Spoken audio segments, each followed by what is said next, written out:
Assalamualaikum warahmatullahi wabarakatuh. Halo anak-anak, bertemu kembali dengan Ibu Ii Suprotul Markiah. Apa kabarnya kalian pada hari ini? Apakah kalian masih tetap semangat untuk mengikuti pelajaran Ibu? Yuk kita simak. Pada kesempatan kali ini, Ibu akan menyajikan materi IPA kelas 4 tentang bunyi. Apa yang harus kita pahami? Pertama, pengertian bunyi. Bunyi merupakan hasil dari getaran suatu benda yang merambat dalam bentuk gelombang. Oleh karena itu, bunyi sering disebut sebagai gelombang bunyi. Bunyi dihasilkan oleh benda-benda yang bergetar. Getaran dari suatu benda akan mengakibatkan udara di sekitarnya bergetar.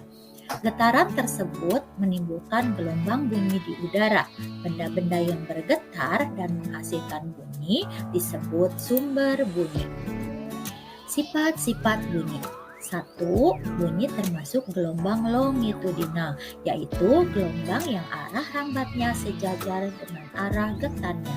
2. Perambatan bunyi membutuhkan medium padat, cair, dan gas. Dan yang ketiga, bunyi dapat dipantulkan, diserap, dan dipadukan.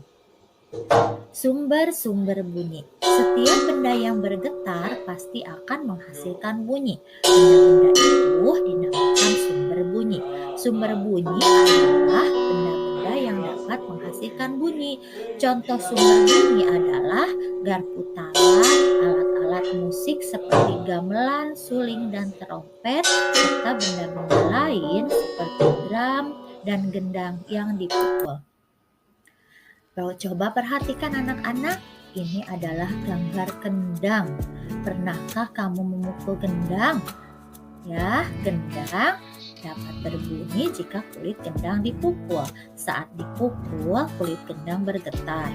Getaran ini menghasilkan bunyi. Bunyi tersebut masuk ke sebuah rongga yang terdapat di bawah kulit.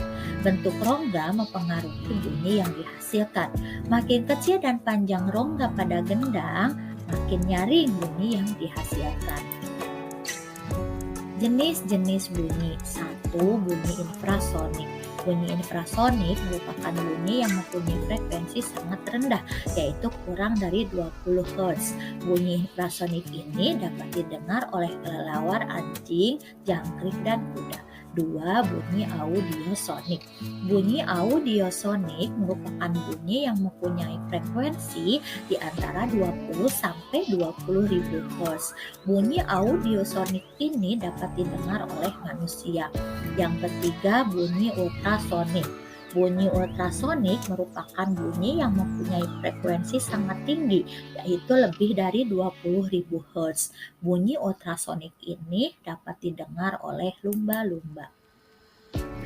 Terdapat jenis bunyi lainnya ya, yaitu 1. Nada, 2. Desah, 3. Dentum.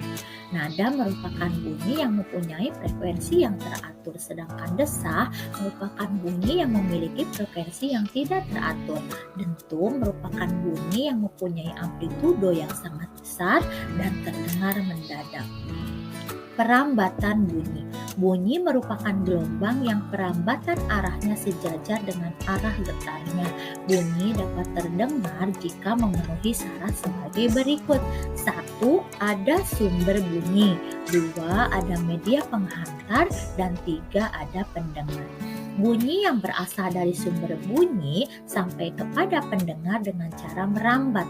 Bunyi dapat merambat melalui media perantara, yaitu udara, zat cair, dan benda padat.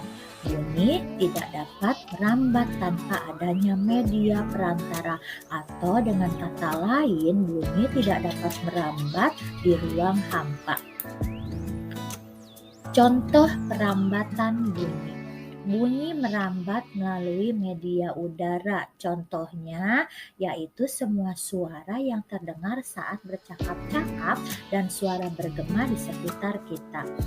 Bunyi merambat melalui zat cair. Contohnya adalah suara lumba-lumba yang tertangkap radar kapal selam.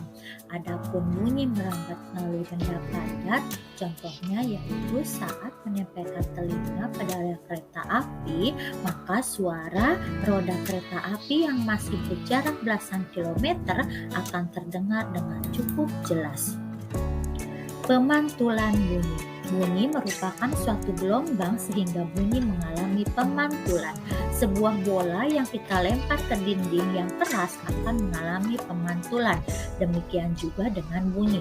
Bunyi dapat memantul jika dalam perambatannya dihalangi oleh benda yang permukaannya keras, seperti kayu, kaca, dinding, atau besi. Pemantulan bunyi menghasilkan 1. Bunyi yang memperkuat bunyi asli, 2. Gaung atau redam, dan yang ketiga adalah gema. Bunyi yang memperkuat bunyi asli yang dimaksud adalah bunyi ini terjadi apabila sumber bunyi mempunyai jarak yang sangat dekat dengan dinding pemantulnya. Dengan demikian, bunyi pantulnya akan terdengar jelas dan bersamaan dengan bunyi aslinya. Contohnya adalah suara seseorang yang berada di dalam ruangan kecil akan terdengar jelas. Gaung atau keredam. Gaung atau keredam ini merupakan bunyi pantul yang terdengar hampir bersamaan dengan bunyi asli, sehingga bunyi terpantul berulang-ulang. Gaung atau keredam terjadi karena bunyi dipantulkan oleh dinding yang jaraknya tidak jauh dari sumber bunyi. Hal itu menyebabkan datangnya bunyi pantul bersamaan dengan bunyi asli yang belum selesai terucapkan. Akibatnya, bunyi pantul mengganggu bunyi asli sehingga suara yang tidak terdengar tidak jelas. Gema. Gema merupakan bunyi pantul yang terdengar setelah bunyi asli. Gema terjadi karena bunyi dipantulkan oleh dinding yang jaraknya jauh dari sumber bunyi. Hal itu menyebabkan datangnya bunyi pantul setelah bunyi asli selesai terucapkan. Jadi, bunyi pantul yang terdengar lengkap sesudah bunyi asli.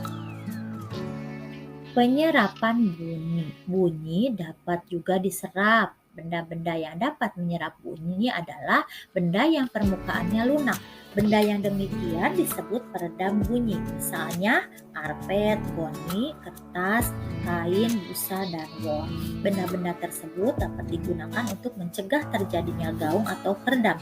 Dinding dan langit-langit gedung pertemuan, studio rekaman, dan gedung bioskop dilapisi dengan bahan-bahan tersebut supaya tidak terjadi gaung atau peredam. Resonansi bunyi. Peristiwa resonansi banyak terjadi di dalam kehidupan sehari-hari. Resonansi merupakan peristiwa ikut bergetarnya suatu benda karena ada benda lain yang bergetar. Frekuensi benda yang bergetar bernilai sama dengan frekuensi benda yang dipengaruhinya. Berikut contoh peristiwa resonansi yang menguntungkan dan merugikan. 1. Resonansi yang menguntungkan, yaitu resonansi yang terjadi pada alat musik seperti gitar, gamelan, dan genderang. 2. Resonansi yang merugikan, yaitu resonansi yang terjadi pada suara deru pesawat terbang yang dapat membuat kaca pecah. Itulah uraian materi kelas 4 tentang bunyi yang Ibu sampaikan pada kesempatan ini. Terima kasih kalian telah menyaksikannya. Semoga materi yang Ibu berikan bermanfaat.